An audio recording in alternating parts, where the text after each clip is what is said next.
Head Start families. My name is Kayla Gramps and I am the mental health consultant for Head Start. I own and am a counselor at Bellfish Counseling. And also, you just saw with me is my little grand cat, Lorenzo. He's going to be in our video today. Hopefully he won't be too distracting.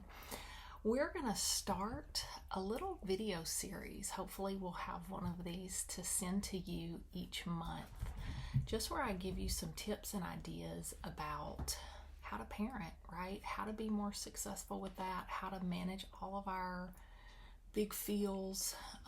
It would be really great if, kind of like when we buy a car, they give you a whole manual, somebody walks you through what to do. But nobody does that with a baby. They just make sure you have a car seat and they send you home. And this little human comes to us and has all these big feelings, all these like ideas of their own. And in a perfect world, our children always listen to us and we know exactly what they need and we're able to attend to their needs. But that is just not what it ends up looking like.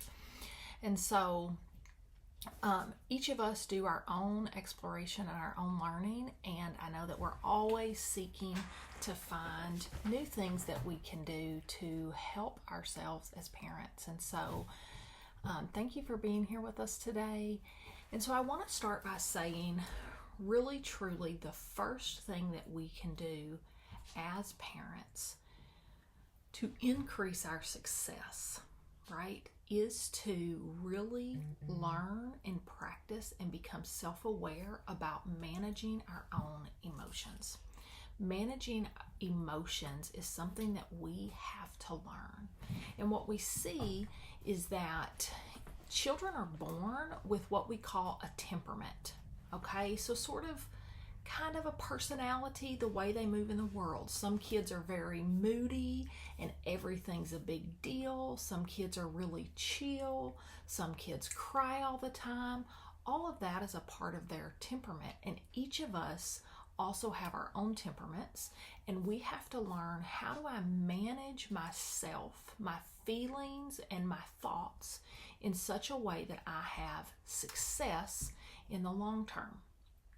Okay, so our children come into this world wired a certain way. Maybe they're extra hyper. Maybe they run really low and they're really quiet and timid and shy.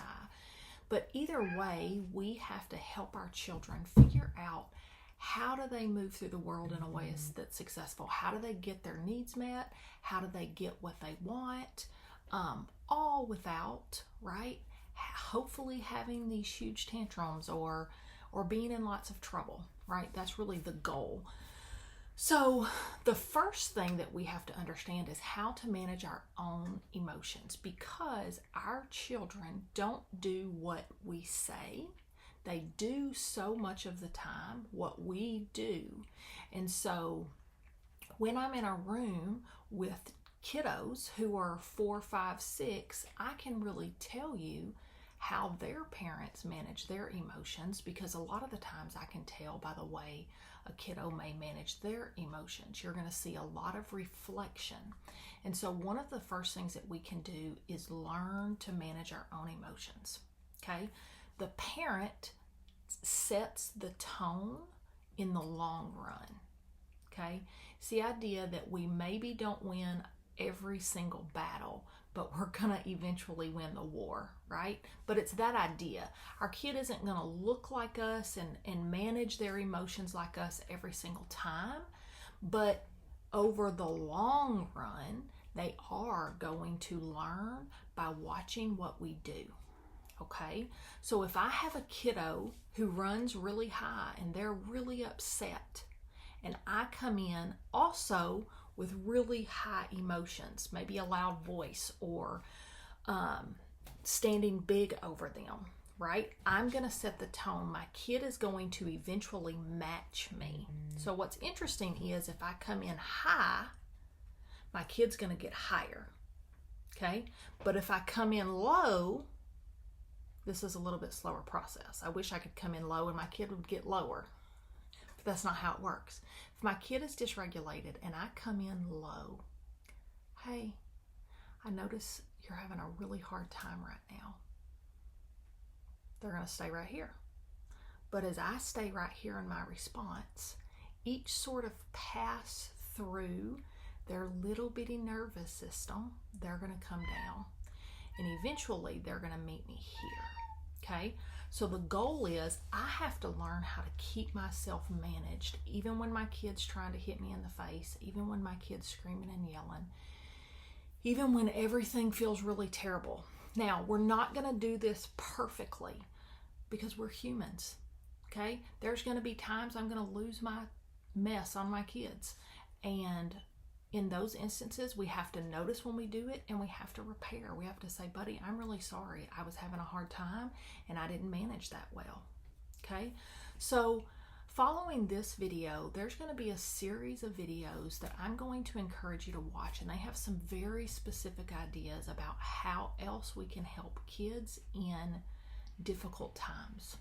The biggest thing that feels so important for you guys to know is that nothing is going to work the first 7-8 times. Okay?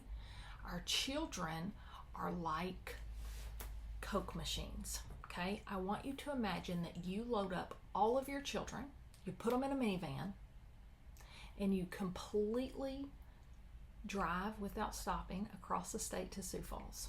Okay? Now you're going to do this with no electronics. So they're going to be in the back, all just driving you crazy. Okay? Now, when you get there, you're going to tuck them into their little hotel room, and you have $1.25 to your name, and you just need a Coke. Okay? So you're going to walk out, you're going to put $1.25 into the vending machine, and you're going to push the Coke button, and out comes a water. What are you going to do first? You're going to be frustrated. Some people might cuss. Some people might kick the machine. Some people might go downstairs and throw a fit. Okay? Either way, you're going to be frustrated because it's not what you're used to. It's not what you expect. And our children are the same way. When we do something new, even if it's going to eventually work fantastic, initially they're going to kick the machine a little bit. So you have to understand that anything you implement that is new, you're going to have to stick with for a while. A kiddo who has really easy temperament, okay? Kiddos who are pretty slow to upset, get along well with others, takes about 3 weeks for something new for them to adjust to it. So you've got to stick with it for at least 3 weeks before you decide, oh, this doesn't work, I need a new idea. Okay? But kids with a difficult temperament, kids who are more hyper, kids who don't listen well, kids who run, all over, that's going to take about double that time, about 6 weeks, to really get them to adjust to something new. Okay? Now, so that means anything that you're learning, expect it won't work really great. But just pick one idea and say, I'm going to commit to this for the next 4 weeks. So don't get frustrated. I mean, you might get frustrated. Get frustrated, that's okay, but still work with it. Okay?